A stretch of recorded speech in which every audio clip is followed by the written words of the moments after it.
السلام عليكم في فيديو جديد من Apprendre les règles de la pétanque. Article 19 boule nulle. إذا في هذا الفيديو غادي نتعرفوا على الارتيكل رقم 19 واللي كيتكلم لنا على الكرات الملغاة ولا الكرات اللي كتموت. Toute boule est nulle dès qu'elle passe en terrain interdit. إذا في هذه النقطة القانون كيتكلم لنا على أن إلا عندنا تيران دو جو اللي هو هذا وعندنا التيران اللي هو انتردي هو هذا وعندنا لا لين دو بيرت هي هذه اللي بالاحمر. فاي كره فاش كتمر من تيران دو جو تيران انتردي اذا فكتعتبر هذه الكره انها ملغاة انها ميته. اون بول ا شيفال سور لا ليميت دان تيران اوتوريزي اي بون. في بعض الاحيان فاش كتبغي دوز لينا الكره من تيران دو جو لتيران انتردي كتمر لينا بهذا الشكل وكتوقف. اذا هذه الكره هذه كتعتبر واحد الكره اللي هي اشوفال يعني مازال فوق الخط ديال لا لين دو بيرت، وبالتالي فهذه الكره فهي لا زالت مقبوله لا زالت ملعوبه. باش يمكن لنا نعرفوا هاد لابول اشوفال عندنا واحد الزاويه قائمه هي اللي كتبان لكم هنا بلون اخضر. ما دامت هذه الزاويه القائمه هذه كتكون من الارض وهذه كتكون بشكل عمودي، فما دام هذا الخط اللي هو عمودي كيدوز من الكره يعني ان الكره راها مزيانه لان هذا الخط هذا كيدوز فوق هاد لا لين دو بيرت. La boule n'est nulle qu'après avoir dépassé entièrement la limite du terrain autorisé, c'est-à-dire lorsqu'elle se situe entièrement au-delà de la plombe de cette limite. كيشرح لنا القانون اكثر هاد الفكره ديال لا بول ا شوفال وامتى يمكن لنا نعتبروا واحد لابول راها ميته. فإلا خدينا هاد الحالتين وعندنا هاد الخط اللي بالاحمر هو لا لين دو بيرت، الكره اللي غادي تكون بهذا الشكل هذا حيث انها بغات تمر لينا من هاد التيران هذا نحو هاد التيران، يعني هذا هو التيران ديال اللاعب والكره خرجت لينا هنايا، فغنلاحظوا بان الكره ما زالت تلامس ولو بقليل من هنايا بهاد لا لين دو بيرت، وبالتالي فهاد الكره كتعتبر كره مقبوله وكره ما زالت ملعوبه.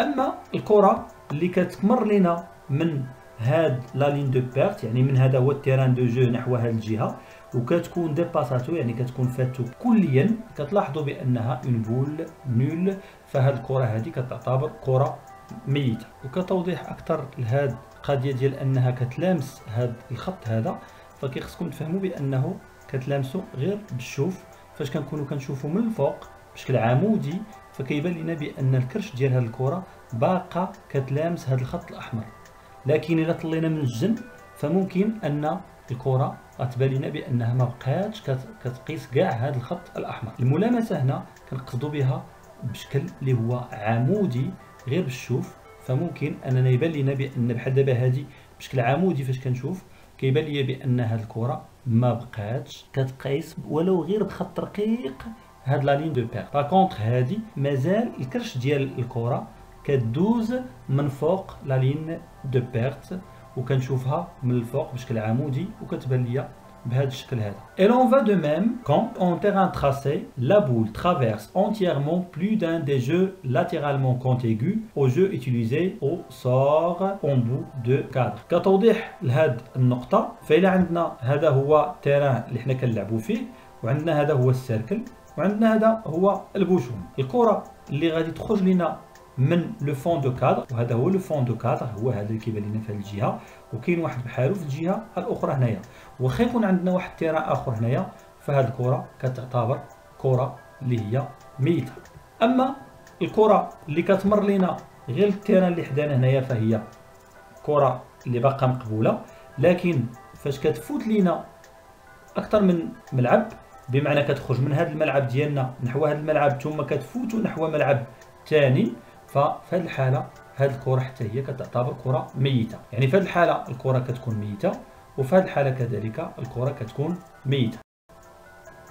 Dans les parties au temps se déroulant sur un seul terrain, une boule est nulle dans les mêmes conditions dès qu'elle sort entièrement du cadre affecté. فاش كيكون اللعب ضد الوقت كيولي عندنا هاد الاطار هذا هو الوحيد اللي كيتعتبر تيران دو جو. بمعنى اخر إلا الكرة خرجت لنا من هذه الجهة فهي ميتة، إذا خرجت لنا من هذه الجهة فهي ميتة، وإذا خرجت لنا كذلك من هذه الجهة فهي ميتة. Si la boule revient ensuite en terrain de jeu, soit par la pente du terrain, soit parce qu'elle est renvoyée par un obstacle, mobile ou immobile. Elle est immédiatement enlevée du jeu et tout ce qu'elle a pu déplacer après son passage en terrain interdit est remis en place, à condition que ces objets aient été marqués. كتوضيح لهذه النقطة، فإلا خدينا هذا التيران هذا هو تيران، ها هي لا لين دو بيرت، هي هذه اللي كتبان لكم هنا بلون أحمر.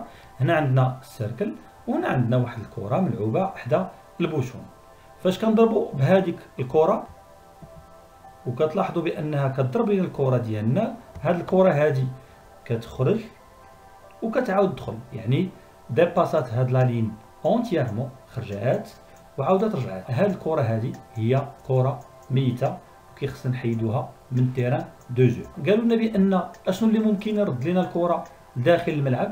يقدر يكون لا بونت، يعني الا كانت واحد الحدرة ولا واحد الهبطة، وبالتالي الكرة كتقدر انها تخرج وبفعل لا بونت كتعاود ترجع وتدخل لنا التيران ديالنا. كذلك يقدر يردها لنا واحد لوبجي اللي هو ايموبيل، بمعنى بحال هكايا جذع ديال الشجره. كذلك يقدر يردها لنا واحد لوبجي اللي هو موبيل. اي واحد غادي يكون خارج الملعب هنا، وفاش كيقيسها كتعاود ترجع لنا نحو الملعب ديالنا. دائما في هذه الفقره كيعطينا واحد النقطه اخرى، كيقول لنا بانه فاش كنلعبوا واحد الكره وكتضرب لنا بحال هكا كره اخرى وكتحرك لنا فاش كتكون راجعه، يعني هاد الكره خرجات وهي تموت، وفاش كانت راجعه ويتحرك لنا هاد الكره هادي. كيقولوا لنا بان اي حاجه تحركات من طرف هاد الكره اللي ماتت كيمكن لنا نردوها للمكان ديالها، بمعنى غادي نحيدوا هاد الكره اللي هي ميته وغادي ناخذوا هاد الكره اللي تحركات ونعاودوا نردوها للمكان ديالها، بشرط انها تكون متراسيه.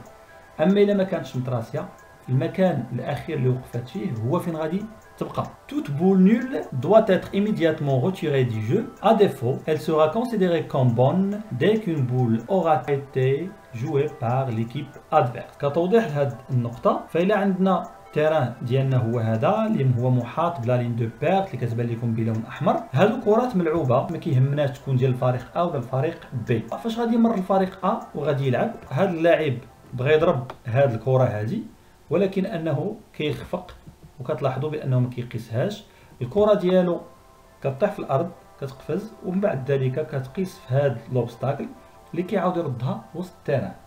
الى الفريق A هو اللي باقي غادي يلعب، فقد ما هو باقي تيلعب، فهاد الكره راه حنا باقي من حقنا اننا نحيدوها حنا كفريق B.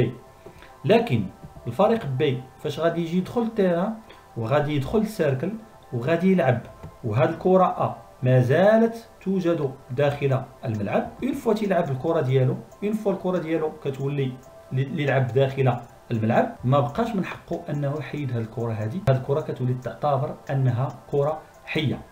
ما معنى ذلك؟ ان الفريق A فاش كان لاعب ما حدو كيلعب الكره لانها ماتت، الفريق B يقدر انه ما يدخلش، لان الفريق B يقدر يقول له الفريق A راك كدير ليا ديرونجمون، راك بغيت دير ليا لونتي جو. لكن فاش كيجي الفريق B باش يلعب، الا دخل ولعب على الكره A وخلاها في المكان ديالها، بمعنى انه كيقبل بهذه الكره، وبالتالي فاش يلعب الكره ديالو فهاد الكره كتولي كره مقبوله وما بقاش من حقه انه يحيدها من التيران. اذا فهاد الكره A غتبقى في التيران. شكرا على المتابعه في هذا الفيديو، وموعدنا فيديو جديد وارتيكل جديد. تابوناو مع لاشين وما تنساوش تفعلوا الجرس باش دائما يوصلكم الجديد.